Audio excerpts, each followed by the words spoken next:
قلبي حبك يا الاسمر من ايام كنت صغيره تعذبت وقلبي تمرمر جن داب من الغيره. Eu sou a Letícia Martins, meu nome de dançarina do ventre é Mahaila Dara e eu tô aqui hoje para contar um pouco da minha história. Eu tô na dança do ventre, vai fazer 11 anos agora, dia 13 de abril mais especificamente, é uma data que eu não esqueço. Eu dou aula de dança do ventre também desde 2017, então aí já tem uns 5 aninhos. E eu quero contar um pouco da minha história, da minha trajetória na dança, como que tudo começou e tudo mais. Bom, o meu interesse na dança do ventre começou quando eu tinha mais ou menos ali uns 10 anos com a novela O Clone. Foi, acho que um dos meus primeiros contatos com a dança do ventre e eu via aquelas danças na novela e eu achava a coisa mais linda e eu tinha muita vontade de aprender, né? Só que assim, na época, eu era criança, eu sempre fui muito tímida, né? Eu sempre fui mais reservada. E outra coisa que eu tinha uma ideia muito errada da dança do ventre. Porque eu sempre fui gordinha, eu sempre estive acima do peso, desde a minha infância.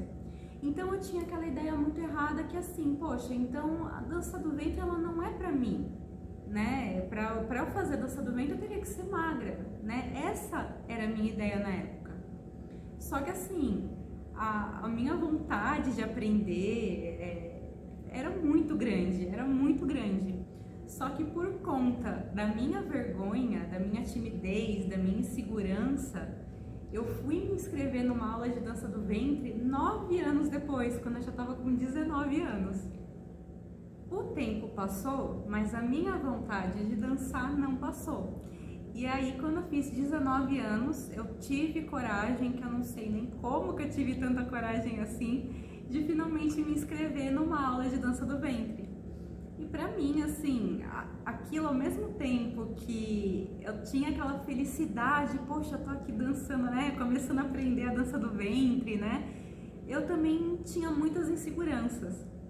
Tanto que assim, eu falava pra minha professora, olha, eu vou aprender a dançar, só que eu nunca vou me apresentar, eu nunca vou fazer uma apresentação em público. Eu tinha essa ideia muito errada.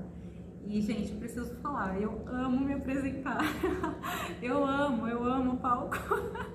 Só que na época eu tinha uma ideia totalmente diferente da ideia que eu tenho hoje. E assim, a minha sorte é o quê? É que eu tive e tenho, né, a minha professora até hoje, que ela me ajudou muito a combater essas inseguranças, né? Ela falava pra mim, olha, isso vai mudar, o tempo vai passar, você vai aprender a dançar, você vai sentir vontade de se apresentar. E eu achava que não, imagina, ela tá doida, né? Mas realmente o tempo passou e realmente eu fui tendo vontade de me apresentar. Só que isso foi uma coisa assim, que não foi da noite pro dia. Foi vindo muito aos poucos, né? Muito naturalmente. E eu me lembro que minha professora falava, para com isso não tem nada a ver, sabe? Ela falava até de amigas dela que também estavam acima do peso e elas dançavam, elas se apresentavam a público. E enquanto isso eu tava ali totalmente fechada para isso. Só que conforme o tempo foi passando, né, a gente foi aprendendo a dançar, eu fui me apaixonando cada vez mais pela dança do ventre. E aí foi quando ela chegou pra gente, né, a nossa professora chegou pra gente e falou, olha, marquei uma apresentação pra gente. Naquele dia eu queria morrer.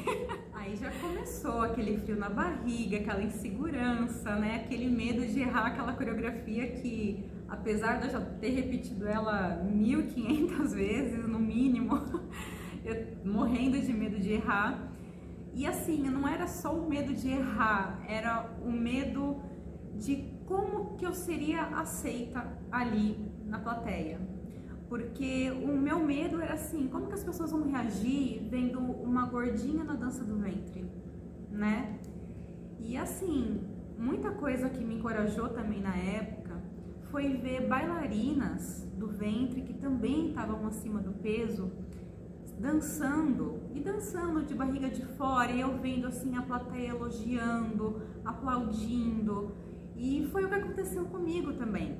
Na minha apresentação, quando terminou, muita gente veio falar comigo no final, veio me elogiar, Então, assim, aquilo foi me dando combustível, né? Quando eu comecei a me apresentar e vi que eu estava sendo aceita, aquilo foi me dando combustível que começou a mudar um pouco a minha ideia, que eu comecei a pensar, eu falei, poxa, realmente, talvez todas essas minhas inseguranças, todos esses meus medos, não façam sentido, né? E então, assim, a dança, sem querer, ela acabou se tornando uma terapia para mim. E eu acho que isso, assim, foi o meu presente, né? Porque eu entrei ali só pensando, poxa, eu quero aprender a dançar. E aquilo foi me transformando, né? Foi me mudando aos poucos. Eu me lembro que antes, né, da dança do ventre, muitas vezes, assim, épocas de calorão, assim, aquele alto verão, eu usava blusa, usava calça, usava blusa de manga comprida porque eu tinha vergonha de mostrar braço, sabe? Ou porque eu queria esconder minhas gordurinhas. Eu não colocava roupas assim, vestido, uma roupa assim, uma blusinha que nem eu tô hoje aqui com o ombro à mostra. Imagina por quê? Porque eu tenho estria aqui no ombro por causa de mochila pesada da escola, né? Eu tenho facilidade para ter estria. E eu jamais usaria uma blusinha assim, por exemplo, jamais, de forma alguma. Então, assim, foi vindo uma mudança que começou de dentro e foi indo para fora, porque eu comecei a ficar mais vaidosa, eu comecei a usar mais vestido, eu comecei a usar roupas assim, sabe, que eu sempre tive vontade de usar, mas eu não usava por insegurança, por achar que aquilo ia ficar feio em mim, enfim, essas coisas. E aos poucos eu fui aprendendo a olhar no espelho e gostar do que eu estava vendo, porque eu sempre fui, né, eu sempre me olhava assim no espelho, eu sempre me incomodava, né, eu era muito insegura com a minha aparência. Mesmo porque, assim, eu acho que a gente viveu durante um bom período, né, com aquele padrão de beleza, né? Então, assim, para ser bonita tinha que ser magra, né? As capas de revista, as modelos, na época, né, as modelos plus size começaram a surgir há poucos anos, se a gente for comparar, né, com toda a moda por aí, né? Então, assim, não tinha, assim, aquela pessoa que dava para eu olhar e me inspirar, me sentir representada, né? E depois começaram a surgir também as modelos plus size, e isso é muito importante também, né? Essa representatividade, né? Isso é muito gostoso, porque isso inspira outras mulheres também. Assim como, por exemplo, na dança do ventre, tem meninas que começaram ali a dançar comigo que também estavam acima do peso, que talvez até hoje elas não saibam o quanto que elas me inspiraram para eu chegar até aqui onde eu tô agora.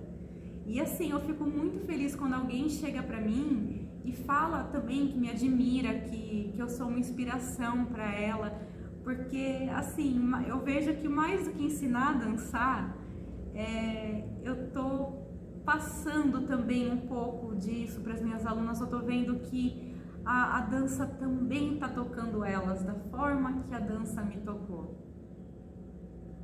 E eu acho muito importante a gente trazer esse assunto da quebra de padrões, porque apesar de hoje em dia ser um assunto muito falado, infelizmente ainda tem mulheres que têm aquela ideia errada da dança do ventre. Tem mulheres que acreditam que, não, a dança do ventre realmente ela é proibida para mim, quando na verdade não existe isso. Independente de você ser alta, baixa, gordinha, magrinha, ter cabelo longo, ter cabelo curto, independente de você ter aí os seus 15 aninhos ou os seus 75 aninhos, não importa, porque a dança do ventre ela é para todas, e para cada uma ela vai trazer algo de bom. No meu caso foi essa questão da segurança, né, tudo mais, do amor próprio, de eu aprender a me sentir mais bonita e tudo mais. Mas para cada pessoa ela vai trazer alguma coisa de bom. Você se inscreve ali numa aula de dança, achando assim, vou aprender a dançar. E de repente você vai notando que você vai mudando uma coisinha aqui, uma coisinha ali, e isso é muito especial. Uma coisa que me ajudou também na dança do ventre, assim, a criar mais coragem, digamos assim, no início, foi eu criar uma personagem. A minha professora de dança do ventre, ela deu pra gente uma folha não, né? Eram várias folhas com vários nomes pra gente escolher o nosso nome de bailarina. E a importância do nome de bailarina, né, que eu até gosto também de passar isso para as minhas alunas, é justamente o quê? No momento que a gente, não só no momento que a gente vai pro palco, que a gente vai fazer uma apresentação para público, mas no momento que a gente entra na sala de aula, a gente esquecer que a gente é aquela pessoa que levanta, que vai trabalhar, que vai arrumar a casa, enfim, seja a vida que você tem. Você esquece aquela pessoa e naquele momento, naquele momento você é a dançarina. E eu fui um pouco mais além do nome, eu criei também toda uma história também para minha bailarina, né? Então, assim, uma das coisas que eu lembro que eu coloquei, assim, é que, por exemplo, a Letícia, falando de mim, eu tenho as minhas inseguranças, eu tinha, né, as minhas inseguranças. A minha dançarina, a Mahaila Dara, não, ela nunca teve nenhum problema com insegurança, ela sempre foi muito segura de si, ela nunca teve nenhum problema com essas questões. E é muito interessante quando a gente cria esse personagem para dança, porque no início, muito da gente, a gente acaba transferindo para o personagem, a gente acaba colocando muita parte da gente dentro do personagem. E conforme o tempo vai passando, a gente vai vendo que o personagem é que começa a interferir também na gente. Bom, e essa foi a minha história no Dança do Ventre. Eu espero que vocês tenham gostado. Eu gosto muito de contar para as pessoas a minha história na Dança do Ventre, porque eu acho que contando a minha história, eu acabo servindo de exemplo, de inspiração para outras pessoas que hoje têm aquele mesmo pensamento que eu tinha lá atrás e estão tentando tomar coragem para se inscrever numa aula de dança. Então é isso, muito obrigada por ter assistido o meu depoimento. Gratidão a todos vocês, um grande beijo.